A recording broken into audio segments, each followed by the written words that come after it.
política en general, para hablar sobre una política pública específica, acaso la más importante de nuestro país, que es la política educativa.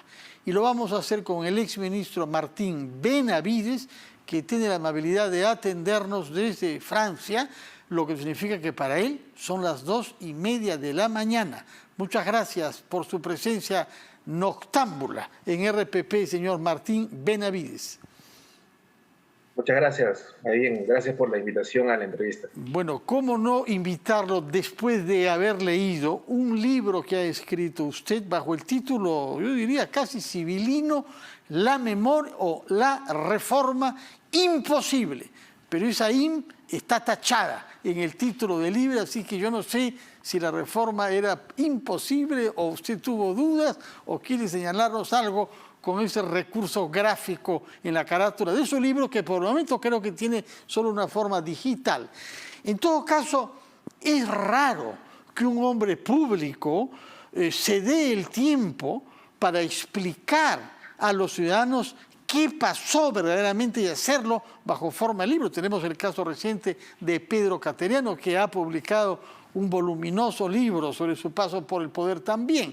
Pero en el suyo se trata de una política específica porque usted fue director de la SUNEDU primero durante 2 años y le tocó tomar decisiones difíciles y hacerse de enemigos tenaces, de enemigos que lo persiguieron cuando posteriormente fue nombrado ministro de Educación y enemigos que no le permitieron la salida, puesto que se ha dicho incluso que el rechazo a la investidura del primer ministro Pedro Cateriano fue consecuencia de no haberles ofrecido la cabeza a algunos congresistas de Martín Benavides. ¿Esto es cierto o no? ¿Es su cabeza que debió ser ofrecida para salvar a Pedro Cateriano? Bueno, eso es lo que comentó el ex premier Pedro Cateriano, ¿no? Él lo hizo público.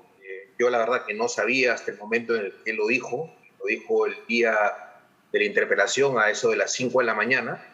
Él manifestó que efectivamente había tenido presiones para que la cuestión de confianza proceda siempre y cuando me retiren a mí el cargo.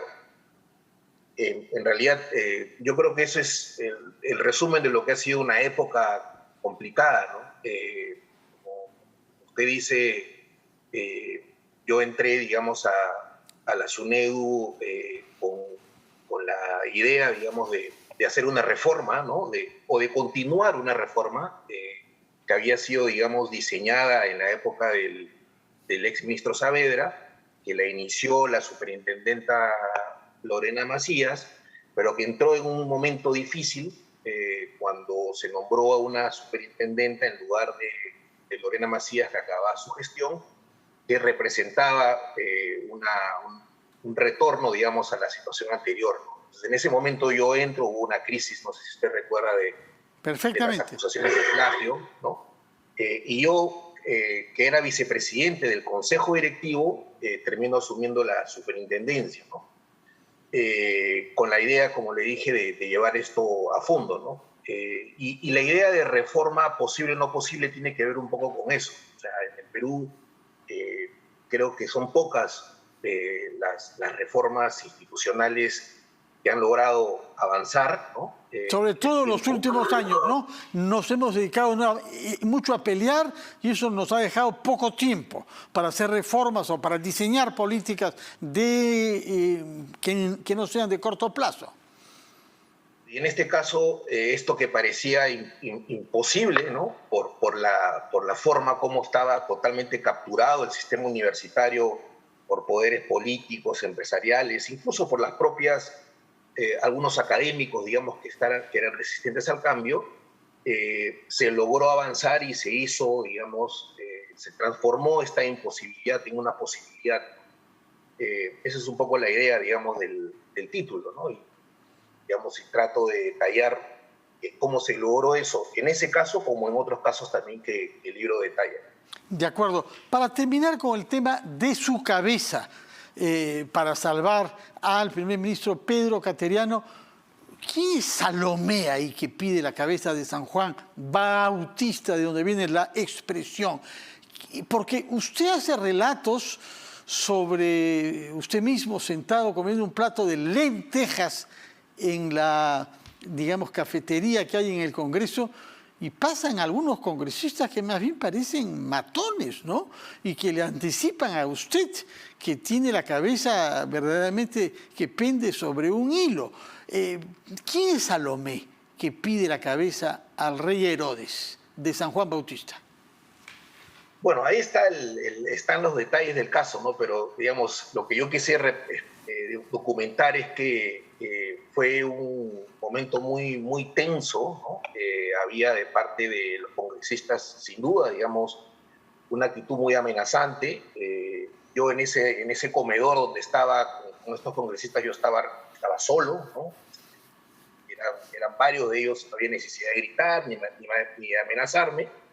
Yo por eso le digo a este congresista que no grite, ¿no? Que venga y converse conmigo, que estoy acá, estaba yo sentado solo, comiendo efectivamente unas lentejitas, que eran las únicas que quedaban y que me ayudó a conseguirlas una señora que había conocido ahí en el Congreso por la cantidad de veces que terminé yendo, ¿no? O sea, a mí me llamaban al Congreso permanentemente, tanto como superintendente y luego como ministro también tuve que asistir en 2 o 3 oportunidades. Entonces, la verdad que fue un momento muy tenso, ¿no? Creo que logramos superarlo en parte porque esta reforma tenía un apoyo importante de la opinión pública y eso creo que lo habrán evaluado, ¿no?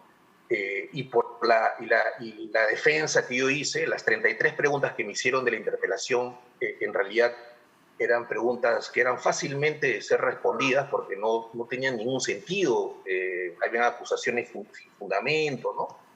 Y eso creo que unido a esta legitimidad del proyecto de SUNEDU en la opinión pública ayudó a que yo no sea censurado. De acuerdo, vamos a hacer una pausa y trataremos ya no ver solamente el incidente en el Congreso y la caída del ex primer ministro Pedro Castellano, sino el contexto general de la reforma educativa desde que Jaime Saavedra la impulsa en la época de Humala. Recordemos que es un caso raro de un ministro que quedó de un gobierno al que vino después, puesto que Pedro Pablo Kuczynski decidió conservarlo en su primer gabinete ministerial. Quiero que nos explique por qué la resistencia, qué es lo que se ha logrado hacer para que el Perú no tenga pésimos resultados en el aprendizaje de los alumnos en la escuela y en la calidad de sus universidades, y en virtud de qué extraño proceso nos hemos hallado ante un dirigente magisterial como es Pedro Castillo, con la inesperada digamos, situación política en la que se halla ahora. Nos lo contestará, por favor, Martín Benavides después de una breve pausa.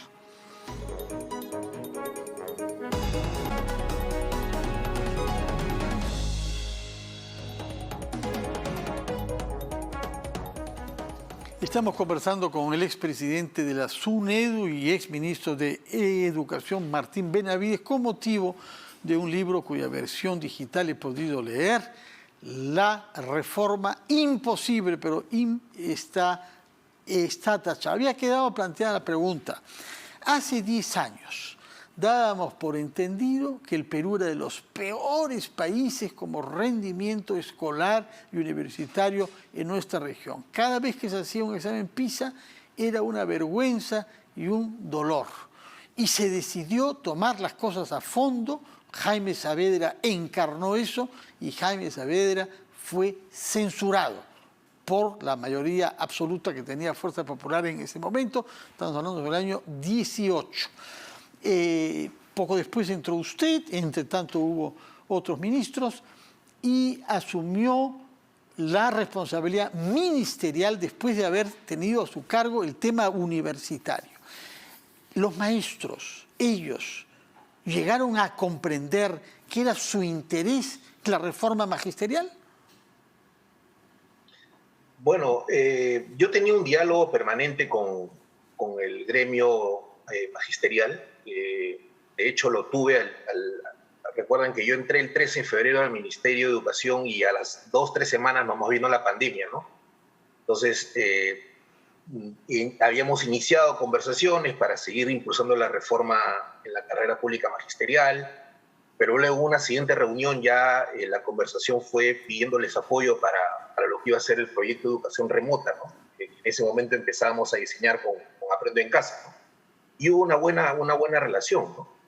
Y por otra parte, a lo largo de todo lo que ha sido la pandemia, yo viajaba bastante, ¿no? Yo viajaba casi todas las semanas a recorrer país y mirar los colegios, dialogar con docentes, con padres y madres y familia y obviamente con estudiantes.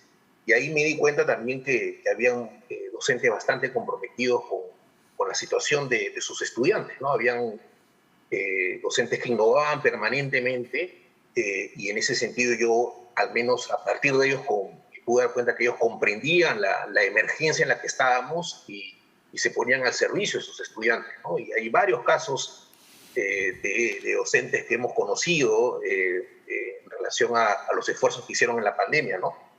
Hace poco hicieron un documental sobre uno de ellos, el profesor Gerson Ames, a quien yo conocí, por ejemplo, en Huancavelica también, que solía recorrer las casas de los estudiantes que no podían salir y él les llevaba la educación a sus hogares. Entonces, sí había, digamos, diálogo, había comprensión de docentes de la gravedad de la situación y de la necesidad de seguir apoyando, y eso fue lo que en mi periodo no hubo, digamos, ninguna crisis. Claro. Ahora, usted cuando asume el ministerio, hay un sindicato de maestros UTEP apaciguado. Derrotaron al desafío de ultraizquierda que desapareció con el apoyo de, digamos, sectores cercanos a Sendero Luminoso y mantienen su hegemonía sobre el SUTEP, ¿no? Pero pocos meses antes, la SUTEP que se tambaleaba terminó por hacer caer a su predecesora Marilu Martens. Aparentemente, por lo que dice usted, el SUTEP se reorganiza y se apacigua cuando usted se halla en funciones. Bueno, yo no diría que se apacigua, ¿no? Pero ¿cómo se nos ha dicho que ha mantenido magníficas relaciones con ellos? Tampoco dije magníficas, bueno, ¿no? Yo dije he mantenido relaciones, ya, ¿no? De acuerdo. Establecido, tiene un diálogo, ¿no? No hubo ninguna crisis de huelgas. Eso no significa, digamos, que ellos no siempre sacaban cosas negativas contra mi gestión, pero es parte de su política, ¿no? Pero no hubo, digamos, una crisis como la que efectivamente hubo en la época de Marilu Martens. Ahora bien, hay un tema que no tiene que ver con la voluntad de reforma, pero sí tiene que ver con toda la administración pública, que es la corrupción. Y en el caso del ministerio que usted dirigió, eso se expresó en una campaña sistemática por el procedimiento de compra de tablets, que eran indispensables para la educación a distancia y que efectivamente causaron dificultades.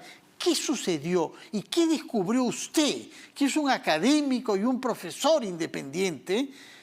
¿Qué descubrió sobre las brechas y la manera tan, digamos, generalizada como la corrupción impregna el servicio público?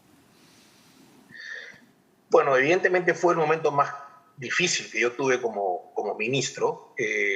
Yo lo que puedo decir es que tomamos las decisiones importantes. Las decisiones importantes en este caso era la de gestionar un proyecto del Ministerio de Economía y Finanzas para destinar recursos para los estudiantes que sabíamos en abril, porque venían mal desde años anteriores, los estudiantes rurales, los estudiantes de los contextos urbanos pobres.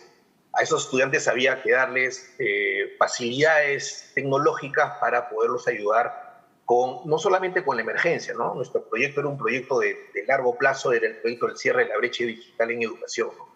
Entonces, esa decisión nosotros la tomamos en abril, ¿no? Y convencimos al MEF para hacer la inversión. A pesar que sabíamos, ¿no? En esta idea también de otra vez de reformas posibles e imposibles, que comprar en el Estado es bien complicado. No solamente comprar en el Estado es complicado, sino comprar en pandemia es más complicado todavía, y comprar tecnología en el Estado y en pandemia es un proyecto muy, muy, muy difícil. A pesar de eso, lo hicimos.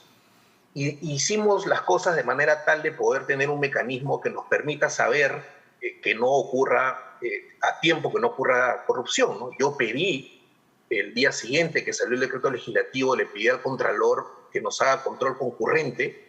Él es el que descubrió, la Contraloría descubrió los hechos. La Contraloría. Sí, correcto. La Contraloría nos dio una advertencia, ¿no? El control concurrente... Fue muy eficaz ahí, fue muy eficaz, aunque le significara alguna reunión un poquito delicada con la embajada china, me parece, ¿no? Correcto. Entonces, la Contraloría lo que hace en todo el proceso, nosotros tomamos el tiempo que se tuvo que tomar, o sea, salió el decreto legislativo en abril, en junio estábamos haciendo el proceso, o sea, 2 meses después. Primero teníamos que ver el tema de los beneficiarios, en qué consistía el proyecto, y la Contraloría hacía lo que llaman informes de advertencias, ¿no? Plantean advertencias. Y la mayoría de las advertencias se resolvían. De acuerdo. Pero hubo una que fue a fines de junio, que tenía que ver con la empresa que había ganado y el hecho de que no tenía una relación con la matriz que ellos decían que estaban vinculados. Claro que sí. Gracias a ese informe, yo me reúno con el embajador de China, busco ayuda, y a las 2 semanas tuvimos que parar el contrato un 28 de julio. Sí, o sea, imagínense que se caiga un contrato el 28 de julio, pero rápidamente, nuevamente con mucha voluntad, rehicimos todo y logramos adjudicar en agosto las tablets que ya terminaron de ser distribuidas en los colegios peruanos. De acuerdo. Una última pregunta, por favor, porque el tiempo ya nos vence. El señor Manuel Merino de Lama ocupó el poder durante pocos días, pero en sus memorias usted afirma que se dio el tiempo, sin embargo, para que su gobierno defienda a Telesup, que no había recibido licencia de su institución SUNEDU. ¿Esto es exacto? Bueno, al día siguiente de estar en el gobierno le llegó una carta de la SUNEDU al superintendente Osvaldo Segarra de parte de Telesup diciéndole que tenía que volver a abrirse el caso que SUNEDU había llevado hacia una denegatoria, ¿no? ¿Y quién solicitaba que se reabra ese caso? ¿Quién era competente para pedirle a la SUNEDU eso? ¿O quién se arrogó? No, o sea, es una carta de Telesup, pero que si usted mira la carta, ellos estaban de alguna forma cubiertos, digamos, por un supuesto apoyo que tendrían para pedir esa facilidad, ¿no? El superintendente Segarra evidentemente le dijo que no procedía, bueno, pero sí está claro, digamos, que parte del proyecto que venía en adelante era de volver a llevar la reforma universitaria a una situación de retroceso, ¿no? Felizmente eso no ocurrió, ¿no? Muchas gracias por su presencia tardía en RPP, que tenga una buena estadía en Francia. Supongo que ha celebrado el 14 de julio ayer, que es una fiesta nacional que los franceses saben celebrar, aunque ahora la pandemia los ha puesto un poquito más sobrios respecto de eso.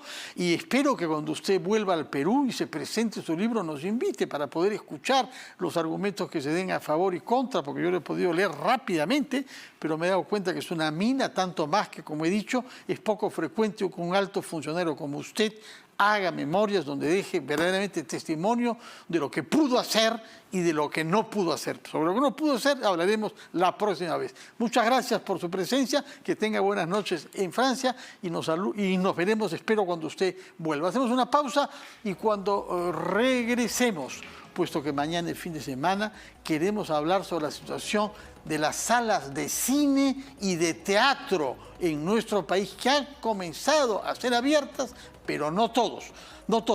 Y conversaremos con un actor que conoce su oficio y el medio profesional en el que se mueve, el señor Paul Gastelum.